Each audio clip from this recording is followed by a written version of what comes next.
Hello friends, எலும்பை பலப்படுத்தும் கருப்பு உளுந்து கார சட்னி எப்படி செய்யறதுன்னு பார்க்கலாம் வாங்க. அதுக்கு தேவையான பொருளெல்லாம் எடுத்து வச்சுக்கலாம். சட்னி இது எப்படி செய்யறதுன்னு பார்க்கலாம். முதல்ல கடாய் வச்சுட்டு எண்ணெய் ஊற்றிக்கலாம். அதில் வந்து கருப்பு உளுத்தம்பருப்பு, தோல் நீக்காத உளுத்தம்பருப்பு வந்து நல்ல கல்லுலாம் பொறிக்கிட்டு இந்த மாதிரி எண்ணெயில் போட்டு நல்லா வறுத்துக்கலாம். அது வறுக்கும் போது நல்லா வெடிக்கும், பார்த்து பக்கமாக வறுத்துக்குங்க. அது கொஞ்சம் செவந்த உடனே ஒரு அரை கப்பு வந்து வேர்க்கடலை போட்டு நல்லா வறுத்துக்கலாம். அதுவும் கொஞ்சம் செவந்த உடனே கருவேப்பிலை ஒரு கொத்து கருவேப்பிலை போட்டுக்கலாம்.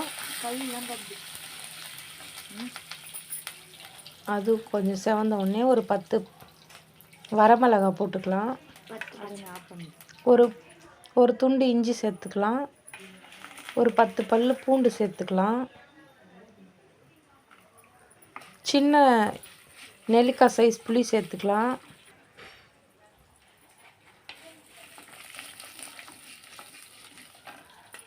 ரெண்டு பெரிய வெங்காயம் கட் பண்ணி சேர்த்துக்கலாம். அது கொஞ்சம் செவந்த உடனே கொஞ்சமாக உப்பு போட்டுக்கலாம். அப்போ தான் நல்லா செவந்து வரும்.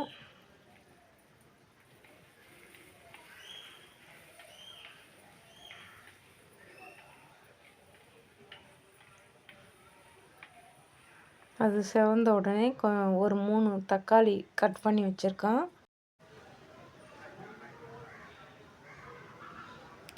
அது நல்லா செவந்த உடனே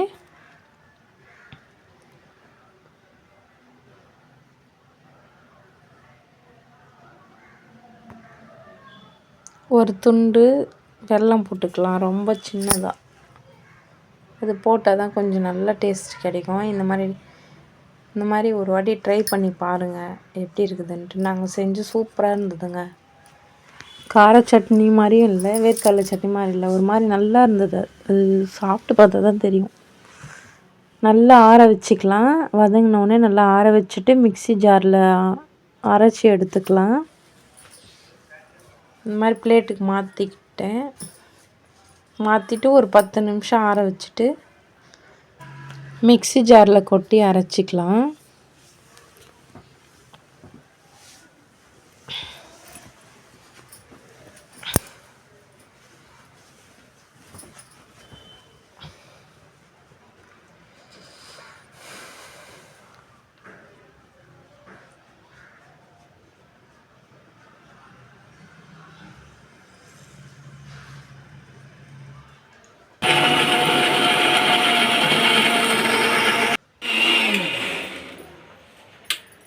நல்லா ஃபைனாக அரைச்சிக்கலாம். இந்த மாதிரி அரைச்சிட்டு லாஸ்ட்டாக வந்து கடுகு உளுத்தம்பருப்பு போட்டு தாளிச்சிக்கலாம்.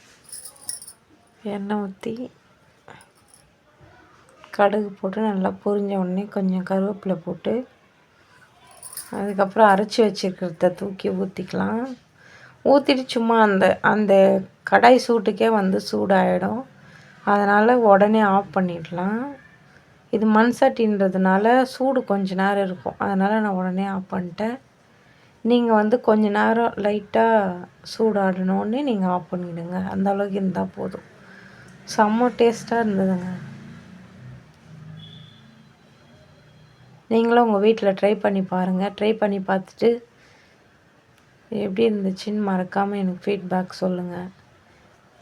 பாருங்கள், சுட சுட தோசை. நாங்கள் பாருங்கள் தோசை சுட்டு அதுக்கு தொட்டுக்கிறதுக்கு வச்சுக்கணும். நல்லா இருந்தது. இந்த தோசையுமே கருப்பு உளுத்தம்பருப்பு போட்டு அரைச்சது, அதனால தான் வந்து கொஞ்சம் கருப்பாக தெரியுது. கருப்பு உளுத்தம்பருப்பு வந்து உடம்புக்கு வந்து ரொம்ப நல்லதுங்க. நம்ம வந்து அது தோல் நீக்காமே அப்படியே ஊற வச்சுட்டு நல்லா கல் இல்லாமல் கழுவிட்டு அதை வந்து மிஷினில் கொடுத்து அரைச்சிட்டோம். இந்த மாதிரி நல்லா தோசையாக சாப்பிட்றப்போ நம்ம எலும்புக்கெலாம் வந்து ரொம்ப நல்லது. அது நம்ம இது மாதிரி எதனா ஒன்றோட நம்ம அந்த கருப்பு உளுத்தம்பருப்பு சேர்த்துக்கிட்டே வரும்போது நம்ம உடம்புல வந்து எலும்பு பிரச்சனையே வராமல் இருக்கும். அதனால் நம்ம வந்து கருப்பு உளுத்தம்பருப்பு பயன்படுத்தும் போது நம்ம எலும்பு வந்து இந்த சேனல் பிடிச்சிருந்தா லைக் பண்ணுங்கள், சப்ஸ்கிரைப் பண்ணுங்கள். மறக்காமல் ஷேர் பண்ணுங்கள். Okay friends, thank you.